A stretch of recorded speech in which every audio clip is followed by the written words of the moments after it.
The following is a listener-supported ministry from the Grace Evangelical Society. It is the big question from Genesis chapter 6. Did fallen angels procreate with women? What actually happened in Genesis 6 that precipitated the flood? Who are the Nephilim, and what are demons? Well, thank you for joining us today, friend. This is Grace in Focus, and we are coming to you from the Grace Evangelical Society. Our website is faithalone.org, and we also have a YouTube channel. It's YouTube Grace Evangelical Society. There we release short videos a couple of times a week with information and teaching along the lines of our purpose and our free grace position. So YouTube Grace Evangelical Society, love to see you there. And our website again is faithalone.org. Now, with today's topic, here are Bob Wilkin and Phillipe Sterling. We're continuing to talk about the study of angels, angelology, very interesting stuff. And before we get into Genesis 6 and the sons of God, let's say a brief word about how many angels are there. Are there 100? Are there 1,000? How many angels are there, do we think? We're not given a specific number, but maybe we are. But maybe we are. For example, in Revelation chapter 5, verse 11, we read, "Then I looked, and I heard the voice of many angels around the throne, the living creatures and the elders, and the number of them was 10,000 times 10,000, and thousands of thousands." So here, this is the number of the angels, confirmed in holiness that are here, all assembled worshiping around the throne of God. And so we have 10,000 times 10,000. Well, yeah. In fact, in Greek, my understanding is that the largest number you would have in Greek is this word myriades, which we get the word myriad from, or myriads. It's essentially 10,000. So if this is 10,000s of 10,000s, that would be 100 million. Didn't Jesus say he could have called for how many legions of angels? Yeah, I think he said I could have called upon 12 legions of angels. And a legion was somewhere between like 3,000 and 6,000? Right. A Roman legion was around 3,000 to 6,000. So that'd be 36,000 to 72,000 angels at the minimum. So there's at least, say, 36,000 angels, but there probably are millions of angels, right? Even in that passage in Revelation 5:11, it goes on to say then myriads and myriads beyond myriads times myriads. Right. So I would think there are certainly hundreds of millions, perhaps billions. Right. Because when we come to the rapture of the church and then the resurrection, of Old Testament believers and tribulation believers, we're talking about billions of believers. So I would imagine they are going to be equal numbers or perhaps even greater number of angels, as well. Okay, let's go to Genesis chapter 6, and let's take a look there, because before the flood, there's an event that precipitates the need for the flood. And that event is where the sons of God intermarry with the daughters of men. And the question is, who are the sons of God and who are the daughters of men? Now, there are different views, but could you read the passage and then tell us what you think? Sure. This would be Genesis chapter 6, 1 through 4. "Now it came to pass, when men began to multiply on the face of the earth, and daughters were born to them, that the sons of God saw the daughters of men, that they were beautiful, and they took wives for themselves of all whom they chose. And the Lord said, My spirit shall not strive with man forever, for he is indeed flesh, yet his days shall be 120 years.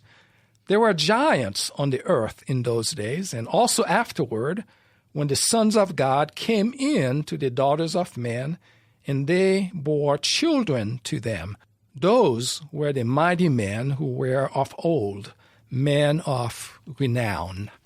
And of course, in mythology, we have accounts of demigods, Hercules and others.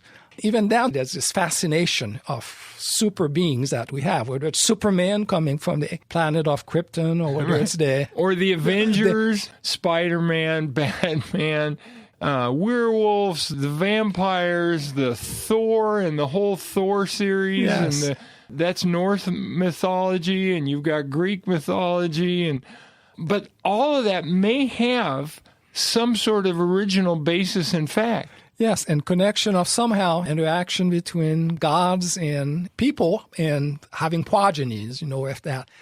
Because there was a whole series of movies about a vampire, marrying a young woman and then having a special child. So I think that carries back, to the possible origin of super beings in Genesis chapter 6. Right. And we'll talk for a minute because they're called Nephilim, right? Yes. Their offspring are called giants or Nephilim.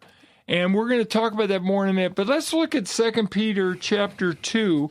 In 2 Peter 2, Peter appears to be talking about this because Peter says in verse 4, "For if God did not spare the angels who sinned, but cast them down to hell," and the word here is Tartarus. He's confining them in a place called Tartarus. That's a separate place from Hades, right, or Sheol. And delivered them into the chains of darkness to be reserved for judgment. Well, we know that not all angels are currently in chains and being reserved for judgment, right? Right. And remember that when Jesus is casting out the Gadarene demoniac, they said, "Have you come to torment us before the time?" Yeah. They know that there are certain currently fallen angels being held, and they don't want to join them. But notice it says, "And did not spare the ancient world, but saved Noah, one of 8 persons, a preacher of righteousness, bringing the flood on the world of the ungodly." Peter seems to be connecting the angels who sinned with Noah. Yes. Not only that, but this doesn't appear to refer to the original fall of angels. This is a second sinning. Yes. Just jumping in here to make you aware of our magazine, Grace in Focus. It is a bi-monthly, 6 issues per year, 48-page magazine, full color, and we want you to subscribe by emailing your name and your snail mail address to ges@faithalone.org. The subscription is free. It can be accessed electronically or it can be actually physically sent to you if you live in the lower 48 United States. That's our Grace in Focus magazine. Send your name and snail mail address to ges@faithalone.org. There are other views, by the way, of Genesis 6. Some people say this refers to the godly line and the ungodly line. The descendants of Cain and then of Seth. Yeah. In another view, it's just fallen angels, but in essence, we're possessing, certain great kings, but they weren't actually propagating. But yeah, and that's partly because some people think they didn't really have bodies, but that's not correct. And it seems pretty clear from 2 Peter chapter 2 that this is the case. Now, let's talk about the Nephilim before the flood, because that Hebrew word Nephilim also occurs after the flood. Right. So before the flood, who are the Nephilim? Well, the Nephilim, before the flood, I think, is what Genesis 6, 1-4 is speaking about. So there was a group of angels, the sons of God, Right. who transgressed their boundary and took on beautiful women as wives and had offspring that are called Nephilim, but who were extraordinary. I mean, we could translate offspring. that something like giants. Yes, later on, especially references post-flood. I think it's just a general term for giant, that Nephilim is being used in that sense. But in Genesis 6, the indication, I think, is these were actually offspring of angels and daughters of men. Okay, so we probably shouldn't be thinking these are 50-foot tall humans, but the Nephilim after the flood, like Goliath, is either around 9'9" or around 6'9". There are some different manuscripts, so it could have been as tall as almost 10 feet, but clearly huge. Goliath was probably well over 300 pounds and extremely strong. And he had brothers, and one of his brothers had these strange things of having 6 fingers and 6 toes. Right. So it is talking about a genetic anomaly. There's different views, but it would probably be fair to say all of the offspring of the giants died in the flood. So that any Nephilim after the flood is just using that word to refer to giants. It's no longer saying giants who were the offspring of the sons of God and the daughters of men. Right. It's not like that there was a third fall of angels, Right. post-flood. I think after Genesis 6, God wouldn't allow it. So that's not going to happen anymore. And that was part of the reason for the flood, the wickedness that filled the earth, partly as a reason of this transgression that occurred. Well, the other thing is these fallen angels probably thought they could do this with immunity. And when they end up being cast into Tartarus and being held for the lake of fire, all the other fallen angels would be like, whoa, that we don't want to go there. So you've got a situation that ultimately led to God destroying all of mankind except for 8 people.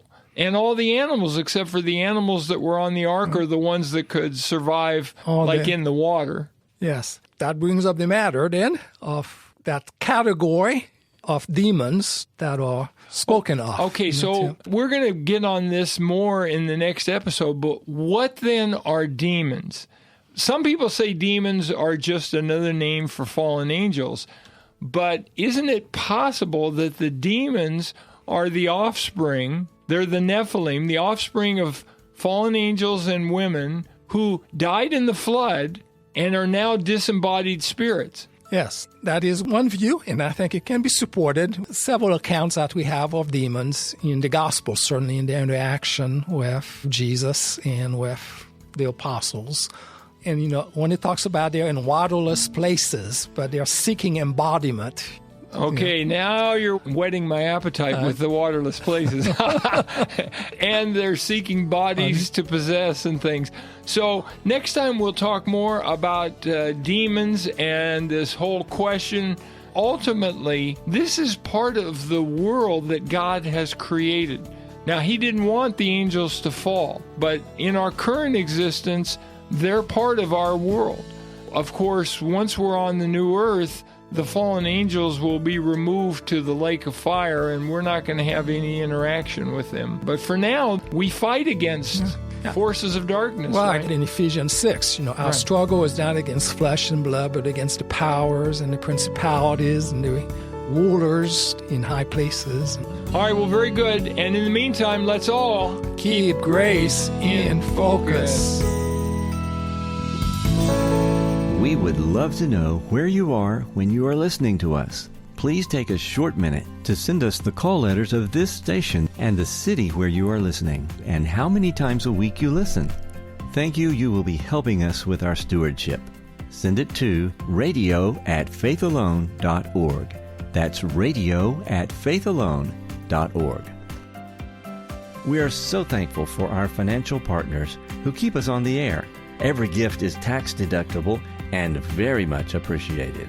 If you'd like to find out how you can give, go to faithalone.org. On our website, we have a church tracker. It's an easy-to-use map that will help you locate those other Free Grace churches that might be in your area.